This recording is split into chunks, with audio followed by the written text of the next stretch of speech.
Je suis Anne Pioz, psychothérapeute, et je vous accompagne à retrouver une relation sereine et intuitive avec votre alimentation. La pleine conscience du pouvoir est un podcast qui vous accompagne à reprendre le pouvoir dans votre relation avec la nourriture, à sortir des injonctions de la culture des régimes et à ne plus vous sentir seul avec tout ça. Dans ce podcast, je partage des outils, des réflexions. Je vous parle aussi de pleine conscience et d'introduire dans votre quotidien plus d'observation de votre propre fonctionnement. Je vous propose également des témoignages de femmes et d'hommes qui vivent ou ont vécu un trouble du comportement alimentaire ou une relation compliquée avec leur alimentation. Leurs témoignages vous permettront, je l'espère, de réaliser que nous sommes nombreux à nous retrouver pris au piège de cette relation toxique. Je vous laisse avec l'épisode du jour. Je m'appelle Esther, j'ai 23 ans. J'ai commencé par souhaiter un changement physique. J'avais 19 ans. C'était des périodes vraiment de changement où il y a des choses que j'ai pas pu anticiper, contrôler. Je suis partie faire mes études en Espagne en février 2020. C'est pas original, mais moi, la chute a été le confinement. Et oui, je suis vraiment tombée dans quelque chose de très toxique à ce moment-là, en fait. J'ai eu plusieurs fois un poids dans la poitrine parce que je me suis rendu compte de ce que j'étais en train de m'infliger. Comme je t'ai dit, j'ai choisi la vie à ce moment-là, je pense, entre autres. Je sentais que là, c'était maintenant qu'il fallait aller comprendre pourquoi j'ai voulu m'infliger ça. Je pense qu'à un moment, j'ai vraiment voulu aussi peut-être faire disparaître ce corps. Je lutte encore au quotidien. J'apprécie des choses qu'avant, je cherchais à effacer parce que je me rends compte que c'est ce qui montre que je suis en vie. Quand on a l'impression que c'est extrêmement compliqué, il faut se dire qu'après, ça sera derrière soi un beau chemin qu'on a parcouru. On sera blindé à vie, en fait. Bienvenue dans l'épisode 89 du podcast La pleine conscience du pouvoir. Aujourd'hui, vous allez entendre Esther qui a 23 ans et qui nous offre un témoignage rempli de pépites très inspirantes. À 19 ans, alors qu'elle vivait des changements stressants et incontrôlables dans sa vie, Esther a éprouvé le besoin de revoir son style de vie qu'elle trouvait malmené par ses premières années d'étudiante. Se remettre au sport, revoir ses habitudes alimentaires, ça a commencé comme ça. En février 2020, Esther part en Andalousie pour ses études et le confinement arrive.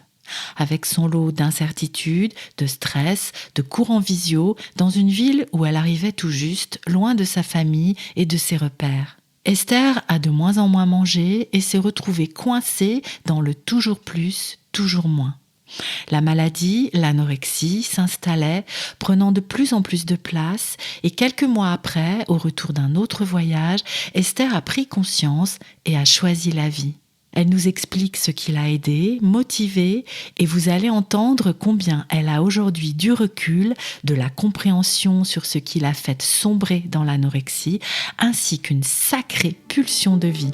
Je vous laisse découvrir le parcours d'Esther. Bonjour Esther. Bonjour. Je suis vraiment super contente que tu sois venue aujourd'hui parce qu'en plus tu t'es déplacée pour venir enregistrer cet épisode de podcast. Oui. Alors on en parlait juste avant d'enregistrer, tu as fait une dizaine de minutes à pied, donc mais n'empêche, j'ai profité de ton passage à Dourdan et de ta proposition de venir témoigner pour la pleine conscience du pouvoir. Donc, 1000 fois merci déjà. Merci à toi. Écoute, j'en avais très envie et j'y réfléchissais depuis un moment. Et là, je me suis dit, c'est maintenant. Donc, je pense que quand c'est maintenant, il faut y aller. Ouais, voilà. C'était l'occasion, c'était maintenant et te voilà. Est-ce que tu veux bien, Esther, te présenter pour les personnes qui nous écoutent ? Alors, donc moi, je m'appelle Esther, j'ai 23 ans. Je suis originaire de région parisienne et actuellement, je vis à Bordeaux. J'ai fait des études dans le social. J'ai travaillé quelque temps là depuis l'arrêt de mes études, mais on va dire que ma vie depuis 3-4 ans est surtout rythmée par des voyages. Oui. Je ne suis pas trop posée depuis, mais voilà, je bouge beaucoup, je travaille aussi et voilà. Et voilà. Alors, tu disais, juste avant qu'on enregistre, je t'avais posé la question de ton intention, en fait, en venant témoigner. J'ai entendu que c'était une contribution pour toi, venir apporter un autre éclairage, une autre façon de vivre les choses. Et peut-être que pour aller dans le vif du sujet, en fait, si ça te va, est-ce que tu veux bien nous raconter peut-être un ordre chronologique Voilà, c'est en général ce que je propose et en général ce qui convient. comment tu commencerais alors? Par où tu commencerais? Alors, je commencerai par ce qui est pour moi le début, qui est sûrement peut-être pas le début, peut-être que tout a commencé beaucoup plus tôt, mais les souvenirs que j'en ai datent de 2019. Donc pour moi, tout a commencé à cette période-là où j'ai commencé par souhaiter un changement physique. Oui, tu avais quel âge à ce J'avais moment-là? 19 ans. 19, ok. J'avais 19 ans. J'étais en fin de DUT, j'étais en période de changement d'orientation. J'étais aussi en période où j'ai eu... c'est des choses que j'ai compris après, en allant les chercher avec de l'aide psychologique notamment. C'était des périodes vraiment de changement où y a des choses que j'ai pas pu anticiper, contrôler, que ce soit dans mon orientation à l'école, que ce soit dans mes relations personnelles et sentimentales notamment.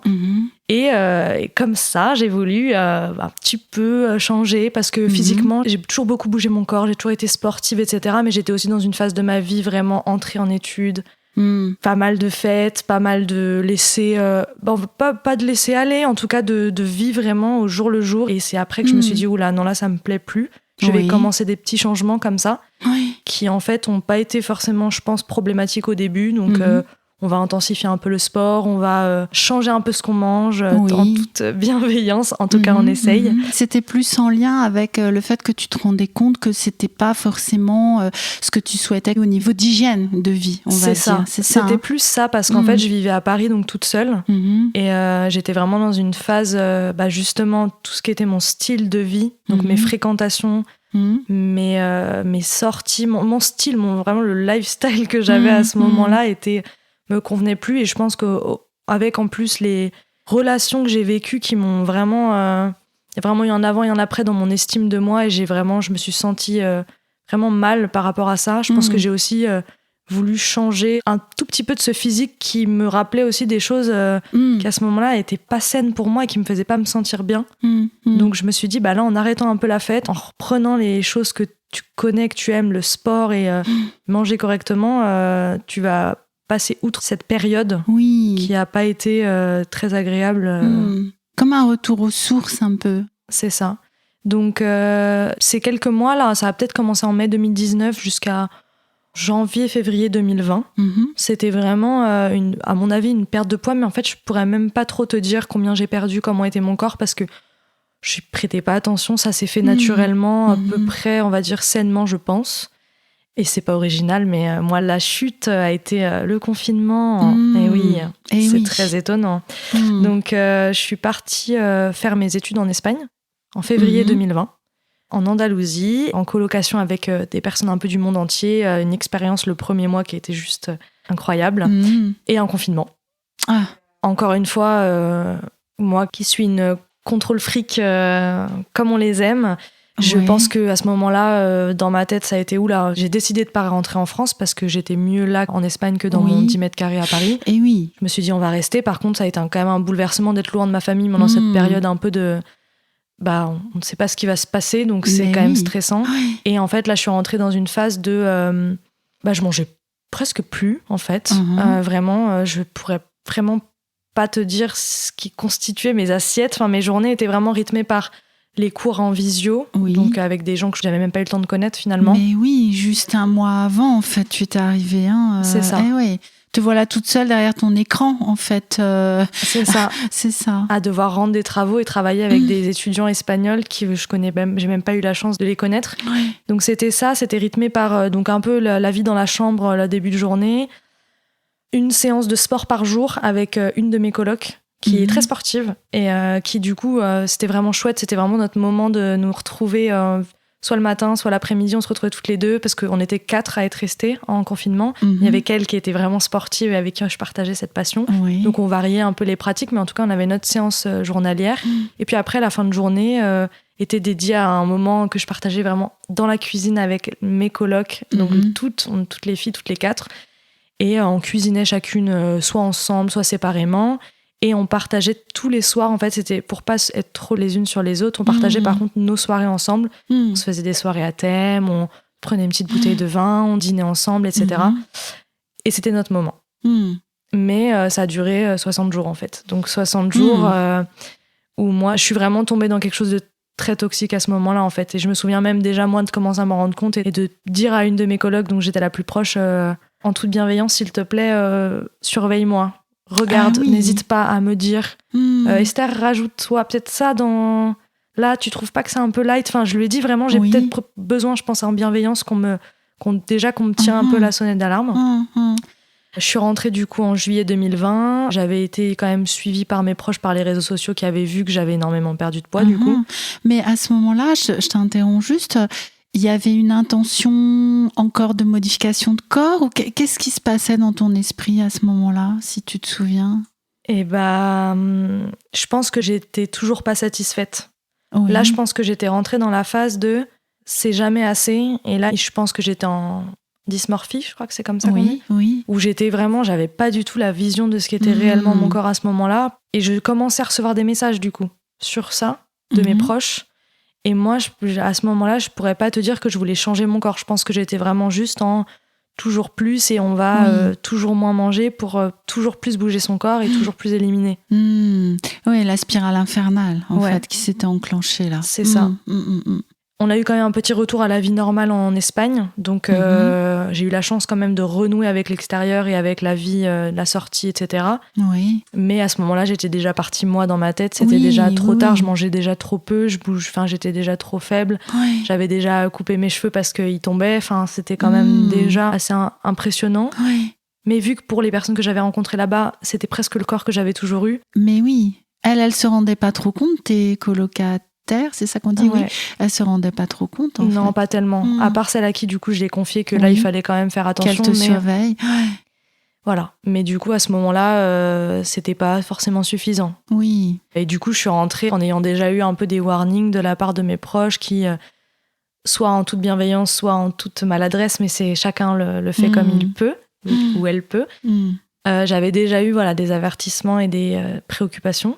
Oui, parce que finalement, eux, ils te voyaient changer à distance. À travers des photos. À travers des photos. À travers des photos, des vidéos, des appels ou des « je te montre, regarde la robe que je me suis achetée ».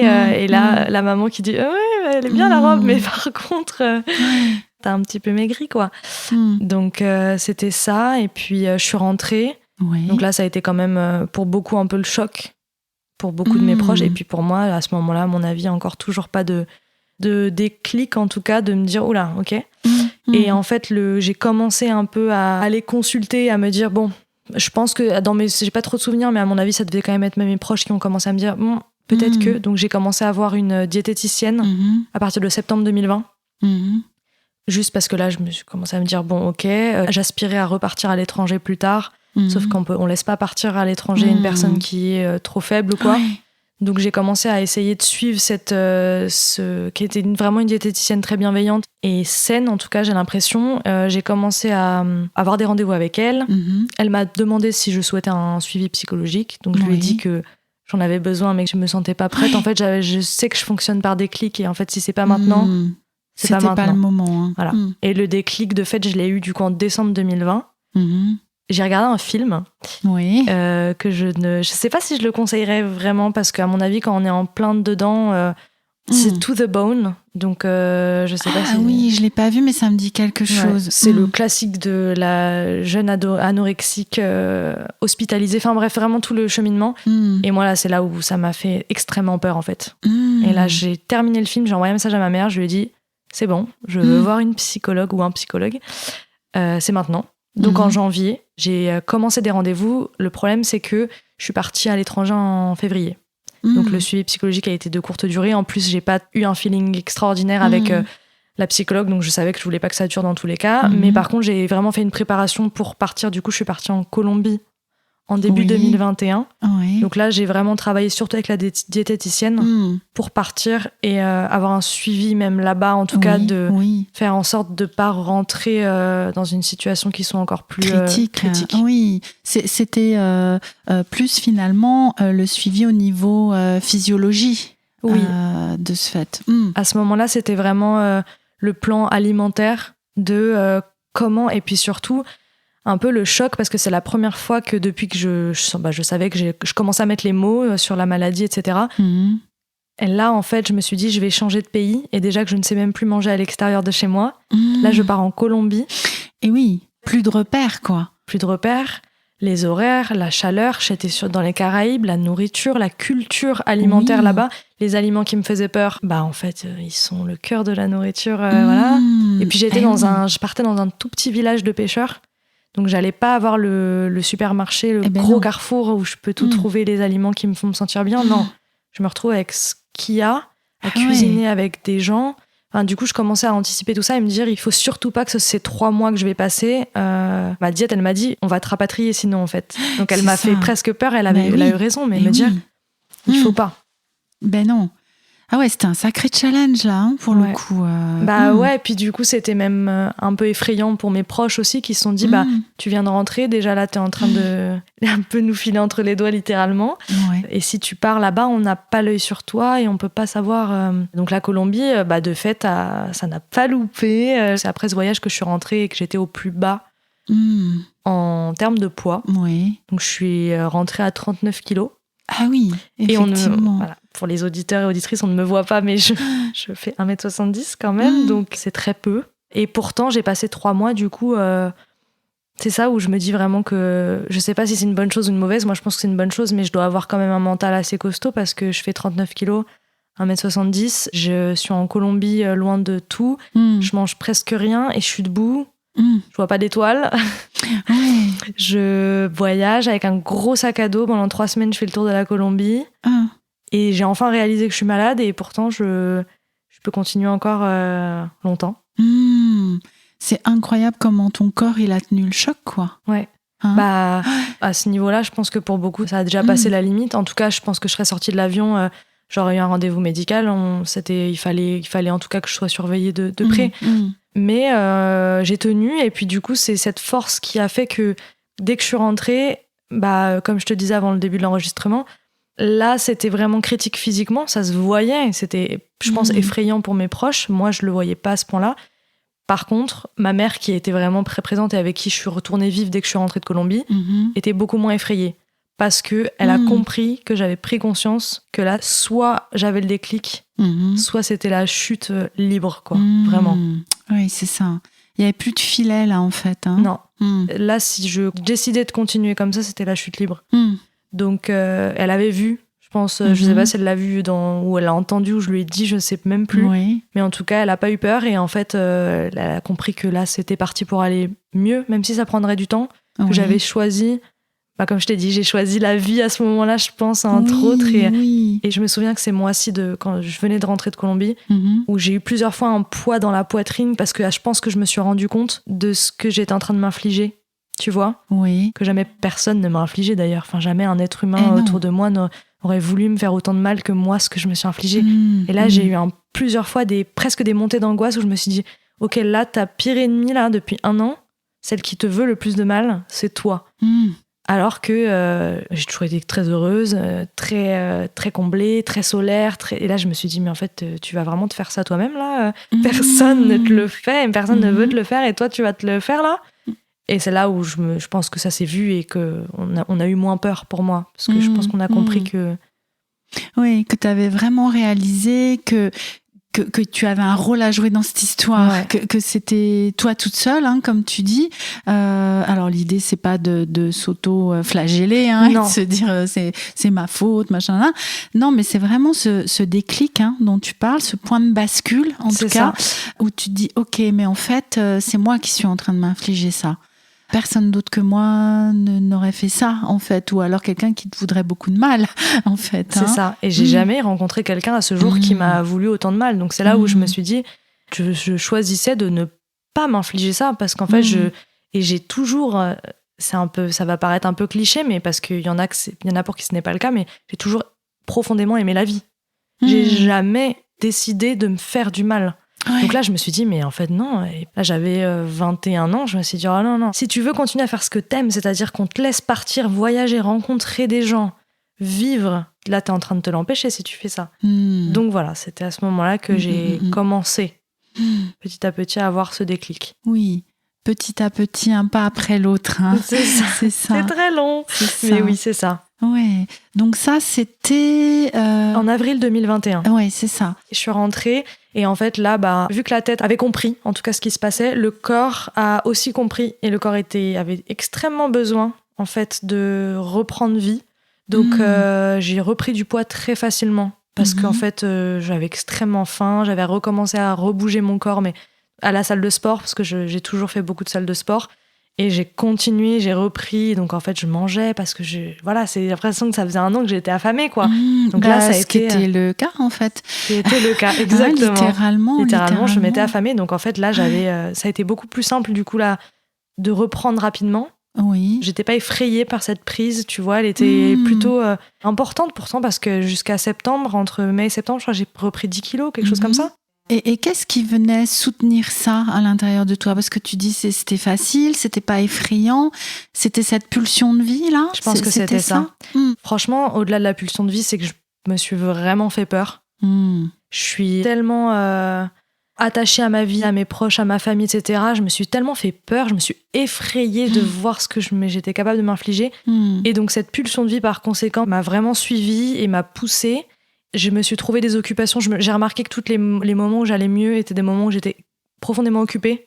Donc où la nourriture ne devenait plus un sujet parce qu'il s'agissait de juste se nourrir pour avoir du carburant pour faire ce que j'aime. Et en fait, je suis partie tout l'été 2021. J'étais directrice de colo.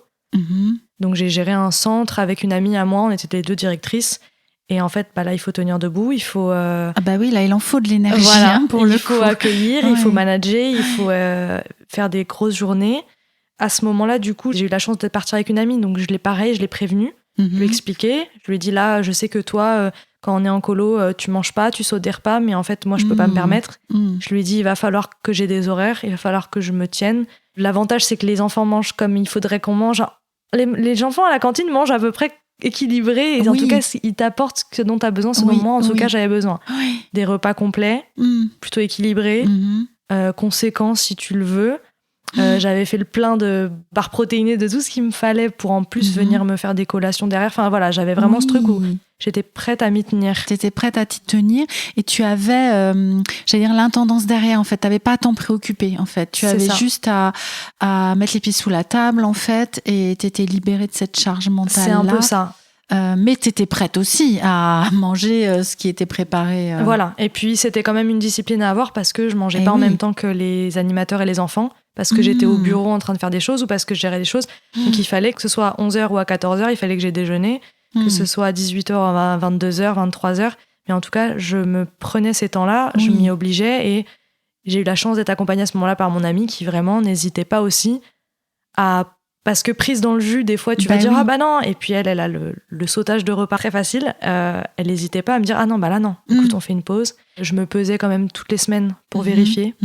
Parce que vu que j'étais encore dysmorphie un peu, beaucoup, je sais qu'en 2 mois de colo, tu peux aussi rechuter sans t'en rendre compte, comme ça m'est arrivé en Colombie. Et oui, tu connais bien ce piège-là. Voilà, je le connais, donc en fait, je gardais la balance, j'étais entourée, j'avais la balance, j'avais tout ça, donc j'étais motivée, je bougeais mon corps, donc parce que j'étais encore dans ce truc-là pour manger, il faut quand même bouger son corps à côté. Cette compensation, elle m'a suivie, elle me suivait encore. Donc là, j'étais OK parce que je bougeais énormément, je me dépensais, donc il fallait que j'ai de l'énergie, etc.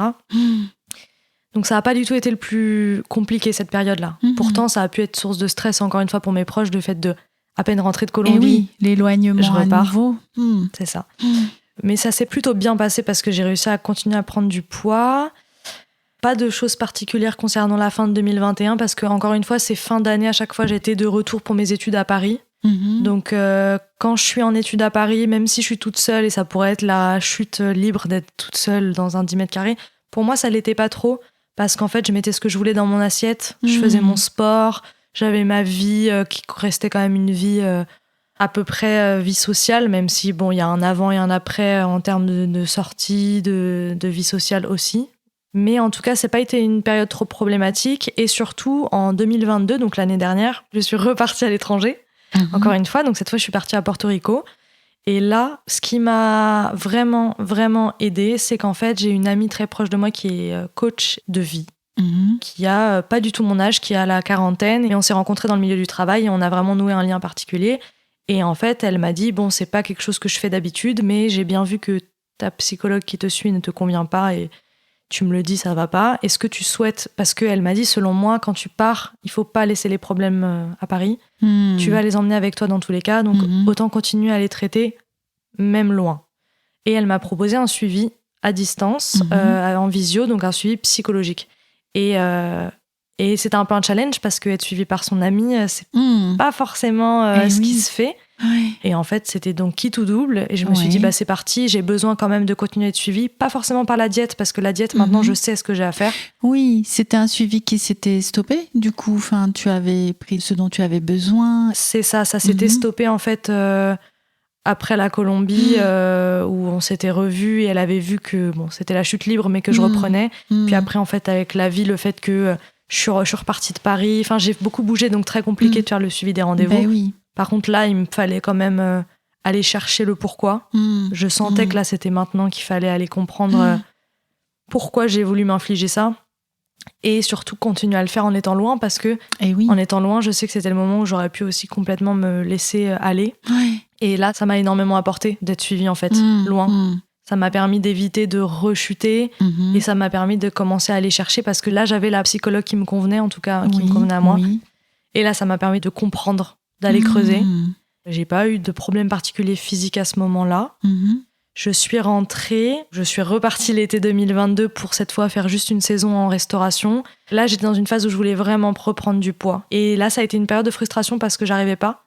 Et en fait, si j'arrivais pas, c'est que tout simplement, j'avais un métier tellement physique à ce moment-là qu'en fait, j'avais beau, mais je mangeais. Enfin, comme quand j'étais à Porto Rico, franchement, en termes de dose, je mangeais.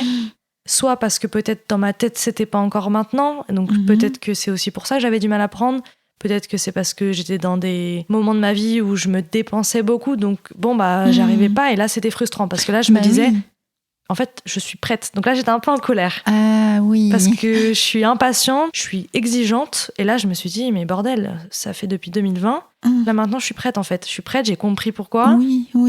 Et ça veut pas. Et ça veut pas. Et ça veut pas. Ton corps, il n'était pas prêt encore. Enfin, en tout cas, il y avait quelque chose qui se passait. Ou ton métabolisme, je sais pas. Puis moi, c'est pas mon expertise, mais en tout cas... En tout cas, c'était pas maintenant. Et là, c'était frustrant. Donc, j'ai commencé à comprendre que c'était... Peut-être pour plein d'autres raisons, donc j'ai accepté. J'étais plus en danger en fait aussi, donc ça allait. En fait, je sentais que physiquement j'étais plus en danger. Et je dirais que la guérison, qui est peut-être pas encore terminée, c'est donc depuis septembre. Et c'est assez drôle parce que j'ai fait le lien il y a pas très longtemps. Quand tout a commencé et que je t'ai parlé d'une frustration, notamment de mon orientation scolaire, je voulais partir à Bordeaux et j'avais été refusée d'une école. Qui en fait n'avait même pas pris la peine de me prendre en entretien. Et c'est là où moi, en tant que n'ayant jamais eu d'échec scolaire, en tant que grosse contrôle fric, c'était ta première barrière qui se fermait en fait. C'était mon premier échec scolaire en fait, ou tout simplement. Et en plus que j'ai trouvé injuste parce qu'on m'a même pas laissé ma chance. Pour un petit détail de dossier, on m'a pas donné ma chance. Ah oui, c'était tellement injuste. C'était injuste. Et alors l'injustice, la frustration, l'échec. Ça a dû vraiment jouer, je pense, dans cette période-là. Et en fait, j'avais vraiment le souhait de partir à Bordeaux. Et là, je trouve ça assez drôle et assez beau parce que là, je sens qu'il y a eu un avant et un après depuis que je suis à Bordeaux. Et que je suis profondément bien là-bas. Et que là, j'ai l'impression que à Bordeaux, tout a été beaucoup plus simple. J'ai renoué avec une vie sociale que j'avais avant, parce que j'ai toujours eu une vie sociale assez développée. Je l'ai retrouvée, j'ai créé des nouveaux liens, j'ai repris du poids, mais tellement facilement.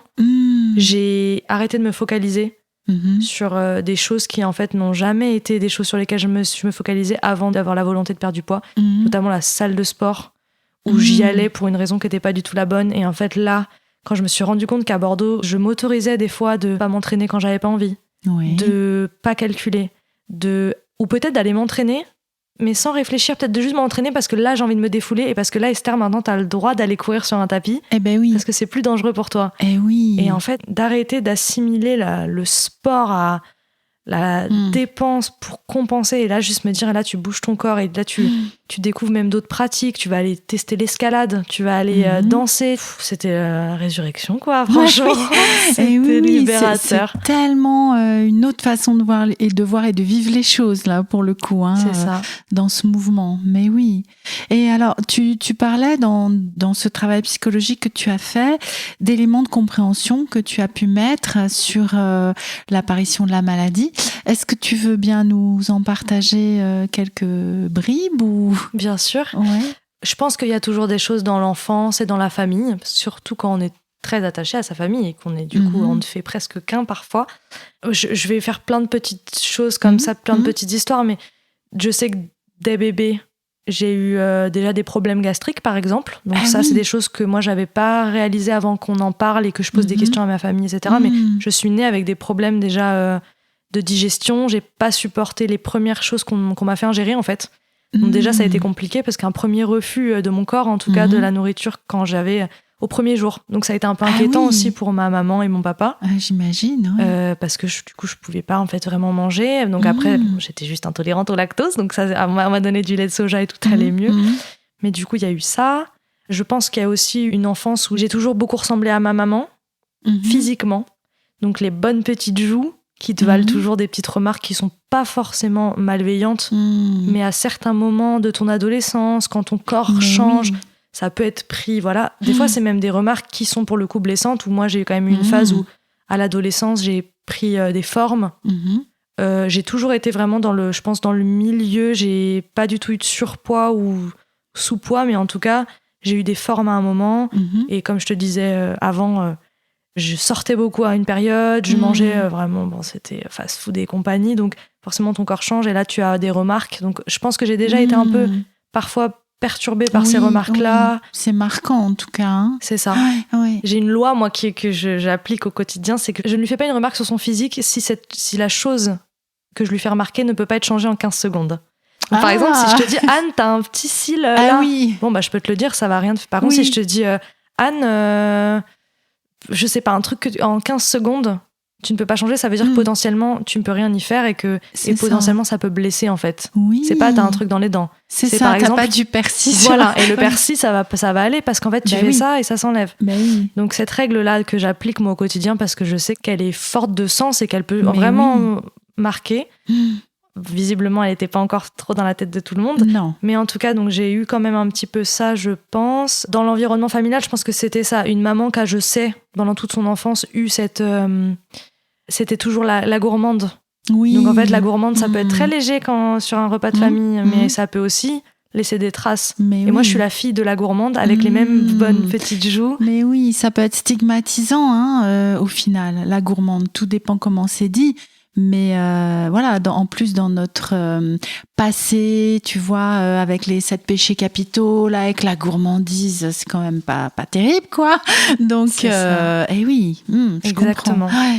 Et après, je pense que vraiment, véritablement, l'échec au niveau de mes études et l'injustice, en fait, parce que je suis profondément balance, c'est mon signe astrologique apparemment, nous détestons l'injustice, mais véritablement. En tout cas, moi, ce sentiment d'injustice et de perte de contrôle, je pense que j'ai essayé d'aller rechercher le contrôle autre part. Mais oui. Et en fait, à ce moment-là, à mon avis, le seul contrôle que je pouvais avoir, c'était mon apparence et mon corps. Et un échec de relation aussi amoureuse, tout simplement une relation à distance que, pareil, j'ai pas su maintenir. À mon avis, encore une fois, cette perte de contrôle, ce sentiment de ça pourrait marcher en fait, mais la distance, tu la contrôles pas. Et tu peux pas faire en sorte que vos timings soient parfaits. Et à ce moment-là, du coup, une grosse déception et une perte de contrôle, encore une fois. Et ce corps-là que j'avais à cette période-là, qui du coup, après l'échec de cette relation amoureuse, je suis allée chercher des relations qui se sont avérées extrêmement malsaines. Et je trouve que ces relations, elles étaient vraiment liées à mon corps à ce moment-là. Parce que j'avais un corps qui avait changé, un corps de femme, j'avais 19 ans. Et la manière dont on m'a traitée à ce moment-là, franchement, j'ai eu au moins 2 relations, donc en début 2019. Après coup, je me rends compte qu'elles m'ont vraiment, vraiment marquée. Des violences, en fait, que je trouve que j'ai subies psychologiquement et même un petit peu physiquement, etc., avec ces relations-là. Oui. Pour moi, elles me rattachaient vraiment à ce corps-là que j'avais, parce que j'ai l'impression que je me suis retrouvée à rencontrer des personnes qui ont été extrêmement toxiques pour moi. Parce que j'avais ce corps de jeune femme et ce style de vie qui était à ce moment-là, franchement, les sorties, tu sais, la fête. Et du coup, se retrouver avec des gens qui m'ont fait du mal profondément, et ben, je pense qu'à un moment, j'ai vraiment voulu aussi peut-être faire disparaître ce corps qui m'apportait vraiment des mauvaises rencontres et peut-être qu'en le changeant et en devenant presque un corps de petite fille. Oui, asexué, finalement. C'est ça. Un corps presque un corps qui pourrait même plus plaire, en fait. En tout cas, je dis pas du tout que ce corps-là ne plaît à personne, c'est pas ce que je veux dire par là. Par contre, moi, peut-être que j'ai aussi voulu enlever ces attributs et ces choses qui me caractérisaient pour m'éviter, en fait, ces rencontres et ces expériences. Pour ne pas subir à nouveau, en fait, ce que tu avais subi. Je suis vraiment avec l'association que tu avais faite entre la forme de ton corps et puis tu le dis aussi, la façon dont tu vivais à l'époque, enfin les relations sociales, les sorties, etc. Mais ça c'était devenu c'était venu s'agglomérer en fait autour de la forme du corps. Et ben oui, bien sûr que la solution que tu trouvais, entre autres, parce c'est tout un puzzle en fait, mais si je fais disparaître ce à quoi je ressemble finalement, j'ai plus de risque de venir me faire agresser. Exactement ça. Et en fait, c'était même plutôt bénéf, je le dis vraiment ironiquement, mais parce que le fait de tomber, on le sait, les TCA, etc., ça isole énormément. Et du coup, j'ai réussi à m'extirper de toutes ces potentielles tentations et du coup mauvaises expériences en me coupant mais complètement, parce qu'en fait, du coup, j'ai passé des années à le classique, en fait, à même plus réussir, à sortir, à vivre des choses dehors, parce que tout ce qui est dehors, on le sait, pour beaucoup ça fait peur, parce que ça rime avec plein de choses qui font très peur quand on a des TCA, en fait, et du coup c'était tout bénef de tomber là-dedans, parce que je m'isole, en fait. M'isole, je m'enferme et je reste dans ce contrôle à tout prix, quoi. Oui, c'était aussi un moyen de te protéger, maladroit certes, mais un moyen de te protéger d'expériences que tu avais vécues et que tu ne voulais plus revivre, finalement. Je pense. En tout cas, c'est l'impression que j'en ai, Oui. Et où est-ce que tu dirais que tu en es aujourd'hui, alors, Esther ? On est en avril 2023. Et je dirais que je lutte encore au quotidien. Que l'alimentation est toujours un sujet. Que je sais ce qui me fait mal au quotidien et qui fait que c'est encore un sujet. Et moi, notamment, c'est les réseaux sociaux. Par exemple, je sais que les jours où je vais passer 1 heure à scroller sur les réseaux, et en fait, en plus avec l'algorithme, je tombe dans tout ce qui fait que ça va soit rentrer en culpabilité, soit en volonté de restriction, soit je tombe avec des témoignages, soit en fait, ce qui est réel, c'est que je suis beaucoup de personnes sur les réseaux sociaux, et en fait, je me rends compte que les femmes de ma génération et tous les êtres sociaux et humains ont tous un sujet avec l'alimentation. À mon avis, je pense qu'on a tous quelque chose. En tout cas, il y a une vraie problématique avec les réseaux sociaux, le culte du corps, les effets de mode du corps qui changent énormément, etc. Et du coup, je suis baignée par ça. Les gens qui montrent ce qu'ils ont dans leur assiette, les gens qui montrent comment ils s'entraînent, les gens qui montrent leur objectif physique. Et en fait, c'est plus en accord avec moi, parce que moi, là, je suis dans une phase où j'ai choisi de renouer avec ma vie. Et ma vie, en tant que Esther, 23 ans, et ce que je suis, elle correspond pas à ce que je me suis infligée. C'est-à-dire que, oui, j'adore le sport, mais j'adore le sport pour bouger mon corps. J'adore pas le sport pour avoir un objectif physique, parce que j'ai jamais été comme ça. J'aime la nourriture parce que j'aime cuisiner, et ce que je préfère vraiment, j'ai une passion pour la cuisine et la pâtisserie. Et c'est quelque chose que j'ai mis de côté depuis des années, que je cuisinais pour les autres, mais je cuisinais plus pour moi. Pas pour toi, Je suis une personne qui sort énormément, qui aime énormément voyager, rencontrer du monde. Là, je rentre par exemple d'un mois de voyage où en fait, je suis tellement contente parce que j'ai réussi à ne pas me questionner. Je vois la nourriture comme mon carburant, en fait. Et peu importe le carburant, parce que déjà, moi, j'ai le souci de donner du bon à mon corps, donc en fait, naturellement, j'ai toujours mangé à peu près ça, en fait. Donc là, j'ai cette fierté de me dire, j'ai réussi à partir en questionnant pas ce que j'ai dans mon assiette, parce que t'es en voyage, donc t'as le sac à dos et tu manges où tu peux. Mais juste, tu donnes à manger à ton corps pour être debout et pour pouvoir, là, traverser l'Europe en train comme tu l'as fait, en fait. Et donc, je suis dans cette phase où j'ai choisi la vie que je veux, en fait. Et du coup, la vie que je veux, je me suis rendu compte que elle passait pas par ce que je me suis infligée et ce que j'ai voulu, ce que j'ai désiré. Le corps que je voulais, il correspond pas. En fait, c'est parce que c'est peut-être pas mon corps. Et ce dont je suis très reconnaissante, c'est que mon corps, il a une mémoire. Et je pense que tous les corps ont une mémoire. Et là, le fait de me rendre compte en ce moment que des choses que j'avais perdues, mon corps me les a redonnées. Par exemple Par exemple, physiquement, donc j'ai repris du poids. J'ai pas repris ce que j'avais avant, mais en tout cas, je pense que j'ai repris un poids de forme parce que... Alors, je veux plus me peser parce que je me suis rendu compte que ces derniers mois, si des fois je me pesais, ça allait me faire peur de voir que je prenais du poids. Donc j'ai un peu fait la technique de l'autruche où je me pèse plus parce que j'ai peur que... Là, j'ai très peur de me peser et de voir que j'ai pris et d'avoir ce cheminement de vouloir encore me restreindre. Donc j'ai décidé d'arrêter. J'ai décidé aussi, là, il y a pas très longtemps, en fait, j'ai juste plus de piles sur ma balance corporelle et j'ai plus de piles sur ma balance à la cuisine aussi. Et je me suis dit, c'est très bien. On va pas remettre des piles parce que t'as pas besoin de peser tes pâtes, en fait. En tout cas, moi, maintenant, j'ai plus envie. Je vais le faire à l'œil, voilà. Et comme je te disais, j'ai pas retrouvé le corps que j'avais avant, mais ça me va parce que le corps que j'ai actuellement me convient. J'apprécie désormais les choses qu'avant je cherchais à effacer parce que je me rends compte que c'est ce qui me montre que je suis en vie. Donc c'est un peu bête, mais tu vois, je me suis battue pour un ventre plat pendant 3 ans. Là, je l'ai plus. J'ai pas du tout un ventre surdéveloppé. Et en fait, je le regarde et je me dis, mais en fait, Esther, c'est cool parce que tu t'es en vie. Et ce ventre-là, c'est juste le ventre d'une personne qui aime la vie. C'est ça. Tout simplement. Et en fait, j'ai aussi tellement grandi mentalement grâce à ce que j'ai vécu, mais aussi parce que je me suis énormément ouverte au monde. J'ai beaucoup développé de centres d'intérêt. En fait, je me suis rendu compte que mon corps me définissait pas. En fait, j'ai décidé d'être une âme plus qu'un corps. Ça paraît très bizarre, mais en fait, j'ai l'impression d'être tellement nourrie de l'intérieur maintenant et d'avoir tellement à apporter. Et du coup, j'ai plus envie d'être assimilée à mon corps. Peu importe le corps que j'ai, même si j'ai toujours une volonté de nourrir mon corps de bonnes choses parce que j'ai envie d'être en bonne santé. J'aime le sport. Et en fait, tout est compatible. Tout est compatible. Je peux avoir ma vie sociale, je peux avoir mon sport, je peux avoir en fait tous mes centres d'intérêt, toutes mes passions, je peux les combiner. Par contre, je souhaite ne plus faire tout tourner autour. Oui, que ce soit plus central en fait, cette question de corps et d'apparence du corps. C'est ça. Et aujourd'hui, c'est encore un sujet, je le sais, parce que c'est encore une source d'angoisse. Il y a encore des aliments qui me font peur. Il y a encore des mécanismes de repas qui sont par exemple plus compliqués avec telle personne que quand on est seul. J'ai eu des phases de... comment ça s'appelle ? D'hyperphagie. En tout cas, compulsion. Voilà, que j'avais jamais eu et qui m'ont fait très peur. Parce que quand tu reprends du poids, déjà, il faut accepter le fait de reprendre du poids, que ton corps change. Ça, c'est quand même...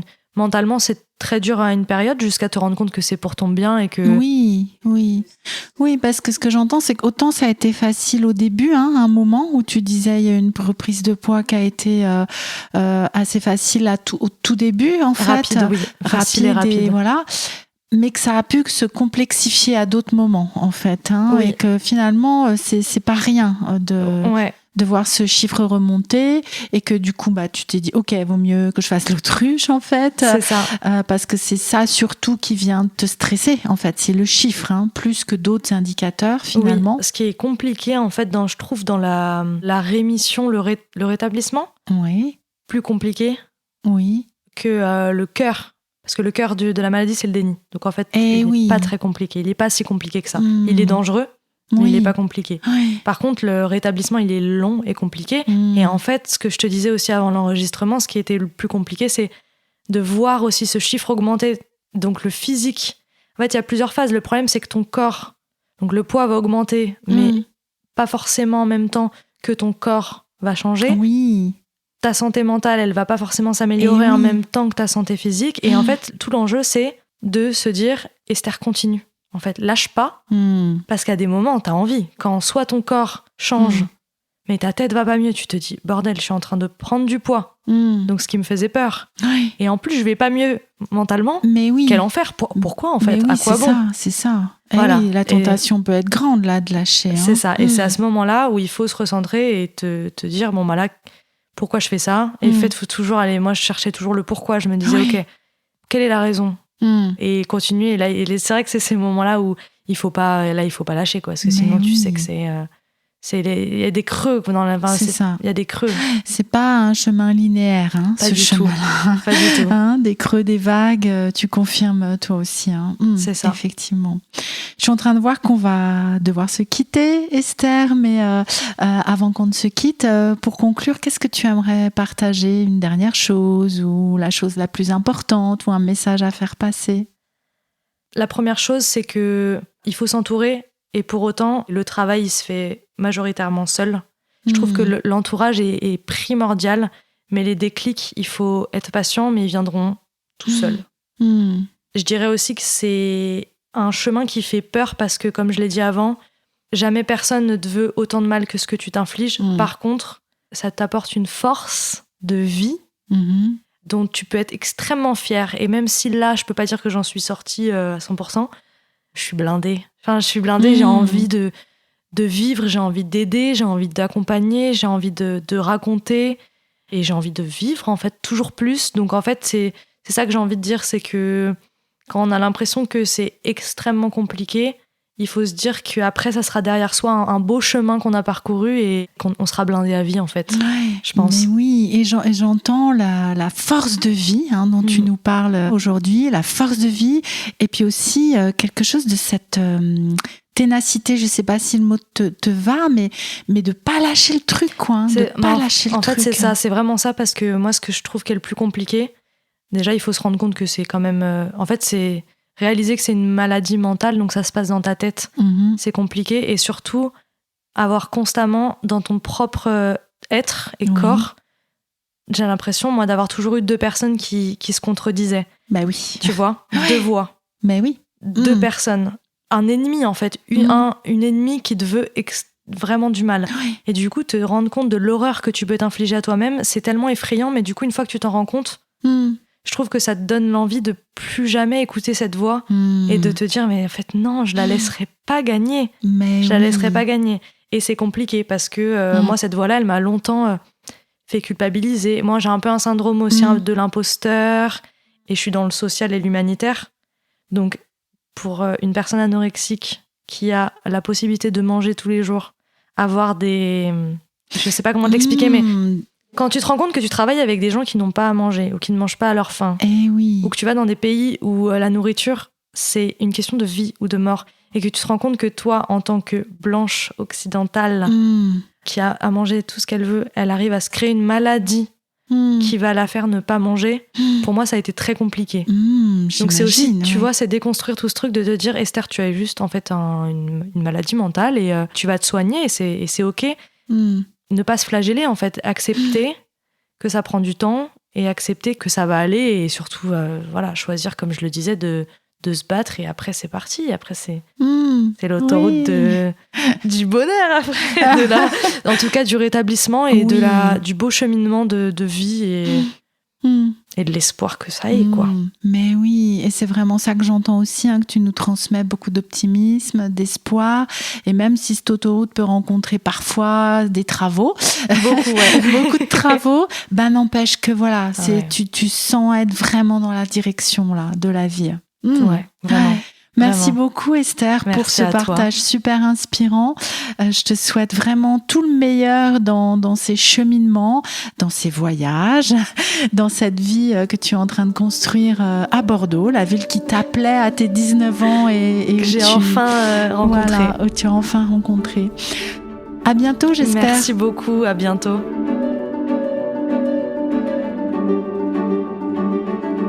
Merci d'avoir écouté le témoignage d'Esther. Nous serons toutes les 2 ravies d'avoir vos retours. N'hésitez pas à venir échanger avec nous en suivant les liens dans la description de l'épisode. Le podcast La pleine conscience du pouvoir existe grâce à vous, vos propositions de venir témoigner comme l'a fait Esther, vos partages des épisodes autour de vous, vos avis et notes 5 étoiles sur les plateformes d'écoute qui le proposent, ainsi que vos dons mensuels ou ponctuels sur la plateforme Tipeee. Merci de votre soutien et à très bientôt pour un prochain épisode de La pleine conscience du pouvoir.